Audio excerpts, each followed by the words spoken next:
మన చుట్టూ ఉన్న అడవులు, వన్యప్రాణులు ఇవి కేవలం చూడటానికి అందంగా ఉండే ప్రకృతి దృశ్యాలు మాత్రమేనా? అస్సలు కాదు. అవి మన జీవితంలోనే ఒక అంతర్భాగం. అందుకే ఈరోజు మనం భారతదేశపు ఈ అపారమైన జీవవారసత్వానికి మనకు మధ్య ఉన్న ఆ అద్భుతమైన బంధం గురించి మాట్లాడుకుందాం. విన్నరా ఈ పాట? ఉత్తర బెంగాల్లోని లెప్చా ప్రజల జానపద గీతమిది. ఓ నరక్, సెలయేళ్లనుంచి, నదులనుంచి, పర్వతాలనుంచి నీ సంగీతాన్ని పోగు చేసుకో అంటున్నారు. ఎంత అద్భుతంగా ఉంది కదా ఈ భావన! అంటే ప్రకృతిలోని ప్రతి అణువులో వాళ్ళొక సంగీతాన్ని, ఒక ప్రాణాన్ని చూస్తున్నారన్నమాట. ఇది కేవలం పాట కాదు, ప్రకృతితో వాళ్లకున్న విడదీయరాని బంధానికి ఒక చక్కటి నిదర్శనం. చూశారా, లెప్చా ప్రజలు వేల ఏళ్ల క్రితమే పాటల రూపంలో చెప్పిన ఆ మాటే ఇప్పుడు సైన్స్ మనకు వివరిస్తోంది. మన చుట్టూ ఉన్న ప్రతి జీవి అంతా ఒకరిపై ఒకరు ఆధారపడి బతుకుతున్నాం. ఇదొక పెద్ద జీవన వలయమనమాట. మన ప్రపంచం ఇలాగే ఒకరిపై ఒకరు ఆధారపడి నడుస్తోంది. మనం ఎప్పుడూ వింటూ ఉంటాం కదా, జీవవైవిధ్యం, బయోడైవర్సిటీ అని. మరి దాని అర్థమేంటి? చాలా సింపుల్. మన కంటికి కనిపించని చిన్న బ్యాక్టీరియా దగ్గర్నుండి సముద్రంలో ఉండే నీలి తిమింగలాల వరకు ఈ భూమిమీద ఉన్న అపారమైన జీవరాశులన్నింటినీ కలిపి మనం జీవవైవిధ్యం అంటాం. ముఖ్యంగా గుర్తుంచుకోవాల్సిందేంటంటే ఇవన్నీ వేర్వేరు కాదు, ఒకదానిపై ఒకటి ఆధారపడి ఉన్న ఒకే పెద్ద కుటుంబంలాంటివి. సరే, ఈ జీవన వలయమనే కుటుంబానికి గుండెకాయలాంటివి ఏవి అంటే అవే మన అడవులు. ఒక చెట్టు వేర్లు ఎలాగైతే భూమిని గట్టిగా పట్టుకుని ఉంటాయో, అలాగే అడవులు మన మొత్తం పర్యావరణ వ్యవస్థకు పునాదిలాంటివి. మనం పీల్చే గాలి, తాగే నీరు అన్నీ అడవుల వల్లే. ఒక్క మాటలో చెప్పాలంటే అడవులు లేకపోతే ఈ జీవన చక్రమే ఆగిపోతుంది. రైట్. ఇప్పుడు మన భారతదేశం విషయానికొద్దాం. జీవవైవిధ్యం విషయానికొస్తే మన దేశం ఒక పెద్ద నిధిలాంటిది. అందుకే ప్రపంచ జీవవైవిధ్య హాట్స్పాట్లలో మన దేశం కూడా ఒకటి. కానీ అసలు సమస్య ఇక్కడే ఉంది. ఇంతటి అమూల్యమైన నిధి ఇప్పుడు పెద్ద ప్రమాదంలో పడింది. ఒక్కసారి ఆలోచించండి.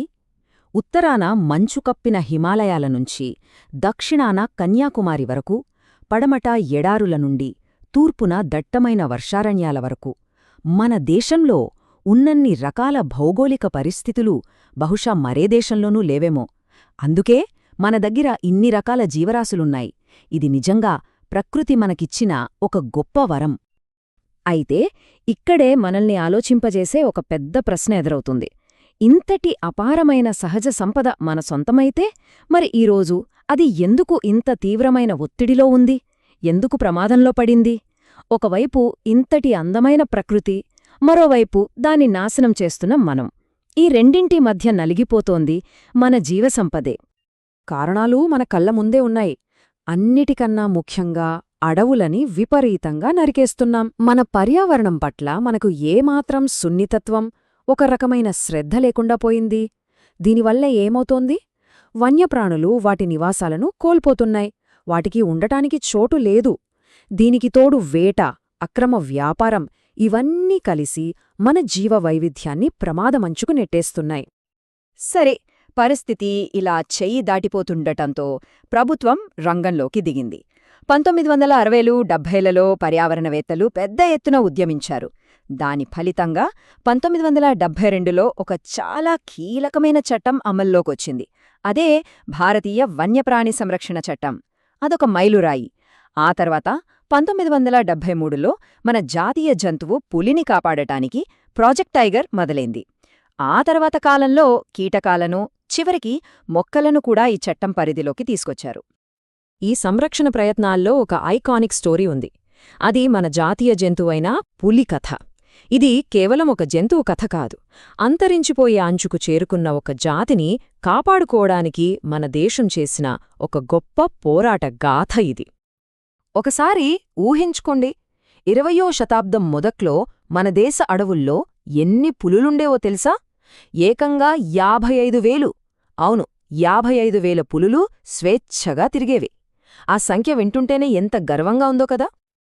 కాని ఆ తర్వాత జరిగిన దారుణమేంటంటే కేవలం 70 ఏళ్లలోనే ఆ 55,000 సంఖ్య ఎక్కడికి పడిపోయిందో తెలుసా? కేవలం 1827కి. షాకింగ్గా ఉంది కదా. అంటే దాదాపు 97% పులుల జనాభాను మనం కోల్పోయాం. ఈ భయంకరమైన వాస్తవమే ప్రభుత్వం కళ్ళు తెరిచేలా చేసి ప్రాజెక్ట్ టైగర్ అనే ఒక చారిత్రాత్మక కార్యక్రమానికి పునాది వేసింది. ఈ ప్రాజెక్టు టైగర్ కింద దేశవ్యాప్తంగా అనేక ప్రాంతాల్ని పులుల సంరక్షణ కేంద్రాలుగా అంటే టైగర్ రిజర్వ్స్గా ప్రకటించారు.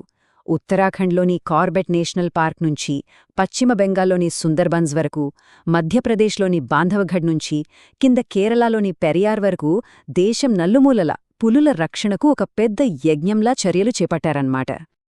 అయితే ఈ సంరక్షణ కథలో ప్రభుత్వం ఒక పాత్ర అయితే అసలైన హీరోలు మాత్రం ప్రజలే. అవును, ఇప్పుడు మనం ప్రభుత్వ చట్టాల గురించి పక్కనపెట్టి ప్రజలు నడిపిన ఉద్యమాల గురించి, వాళ్ల అడవుల గురించి మాట్లాడుకుందాం. నిజానికి మన దేశంలో పర్యావరణాన్ని కాపాడుకోవడం అనేది ఈ మధ్య కొత్తగా మొదలైంది కాదు. ప్రభుత్వాలు చట్టాలు తీసుకురావడానికి వందలా వేల సంవత్సరాల ముందు నుంచే స్థానిక సమాజాలు, గిరిజనులు తమ అడవులను, జంతువులను కంటికి రెప్పలా కాపాడుకుంటూ వస్తున్నారు. ఎందుకంటే అది వాళ్ల సంస్కృతిలో, వాళ్ల జీవితంలో ఒక భాగం. ప్రజల శక్తికి ఇంతకంటే గొప్ప ఉదాహరణలుంటాయా? హిమాలయాల్లో చెట్లను నరకడానికి వచ్చినప్పుడు వాటిని వాటేసుకుని కాపాడుకున్న చిప్కో ఉద్యమం గురించి మనందరికీ తెలుసు. అలాగే తెహ్రీలో రసాయనాలు వాడకుండా పంటలు పండించిన బీజ్ బచావో ఆందోళన్, రాజస్థాన్లోని సరిస్కా అల్వార్ గ్రామస్తులైతే ఏకంగా వాళ్ల సొంత వన్యప్రాణి అభయారణ్యాలనే ప్రకటించుకున్నారు. వీళ్ళెవ్వరూ ప్రభుత్వం కోసం ఎదురుచూడలేదు, తమ సంపదను తామే కాపాడుకున్నారు. ఇలాంటి ప్రజా భాగస్వామ్యాన్ని చూశాకే ప్రభుత్వం కూడా ఒక మంచి ఆలోచనతో ముందుకొచ్చింది. అదే ఉమ్మడి అటవీ నిర్వహణ లేదా జేఎఫ్ఎం. ఇది చాలా సింపుల్ కాన్సెప్ట్. అటవీ శాఖ, స్థానిక గ్రామ ప్రజలు కలిసి పనిచేస్తారు. అడవిని కాపాడే బాధ్యతను గ్రామస్తులు తీసుకుంటారు. అందుకు బదులుగా అడవి నుంచి వచ్చే కలప కాని, ఇతర ఫలాలు కాని వాటి ఆదాయంలో వాళ్లకి వాటా ఇస్తారు. ఇది ఒక విన్ విన్ సిచ్యువేషన్ అన్నమాట. చట్టాలు, ప్రభుత్వాలు ఇవన్నీ ఒకెత్తు అయితే విశ్వాసమనేది మరొకెత్తు. సంరక్షణకు విశ్వాసం కూడా తోడైతే ఎలా ఉంటుందో చెప్పేవే ఈ పవిత్ర వనాలు లేదా సేక్రెడ్ గ్రోవ్స్. ఈ అడవులను దేవుళ్ళు నివసించే ప్రదేశాలుగా భావిస్తారు అక్కడి గిరిజనులు. అందుకే వాటిని ప్రాణం కంటే ఎక్కువగా చూసుకుంటారు. అందుకే అంటారు, కొన్ని ప్రభుత్వ రిజర్వ్ ఫారెస్ట్ల కన్నా కూడా ఈ పవిత్ర వనాలే చాలా సహజంగా, సురక్షితంగా ఉంటాయని. ఉదాహరణకు చాలా గిరిజన తెగల్లో మహువా, కదంబలాంటి చెట్లను పూజిస్తారు, వాటిని నరకరు. అలాగే రాజస్థాన్లోని బిష్నోయ్ సమాజం గురించి ప్రత్యేకంగా చెప్పుకోవాలి. వాళ్లు కృష్ణజింకలను, నెమళ్లను తమ సొంత బిడ్డల్లా చూసుకుంటారు.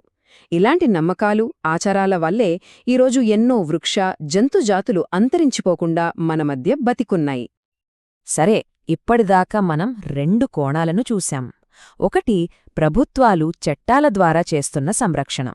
రెండవది ప్రజలు తమ సంప్రదాయాల ద్వారా, ఉద్యమాల ద్వారా చేస్తున్న సంరక్షణ.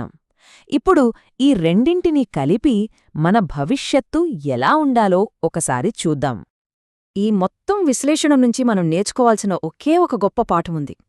అదేంటంటే, నిజమైన, శాశ్వతమైన పర్యావరణ పరిరక్షణ కేవలం ప్రభుత్వాలు, చట్టాలు చేస్తే జరగదు. ఎవరైతే ఆ అడవులతో కలిసి జీవిస్తున్నారో ఆ స్థానిక ప్రజలను మనం ఈ ప్రక్రియలో భాగస్వాములం చెయ్యాలి. వాళ్ల చేతికి అధికారమివ్వాలి. అప్పుడే మన సహజ సంపదను మనం నిజంగా కాపాడుకోగలం. చివరగా గౌతమ బుద్ధుడి మాటలతో దీన్ని ముగిద్దాం. చెట్టు తన జీవిత ఫలాలను ఉదారంగా పంచుతుంది. చివరికి తనను నరికే గొడ్డలి మనిషికి కూడా నీడనిచ్చి రక్షణ కల్పిస్తుంది. ఎంత గొప్ప మాట ఇది! ప్రకృతి యొక్క ఈ నిస్వార్థ తత్వాన్ని మనం ఎప్పుడర్థం చేసుకుంటాం? ఈ ప్రశ్నతో మనకి, మన చుట్టూ ఉన్న ప్రకృతికి మధ్య ఉన్న బంధం గురించి మనమందరం ఒక్కసారి ఆలోచించుకోవాలి.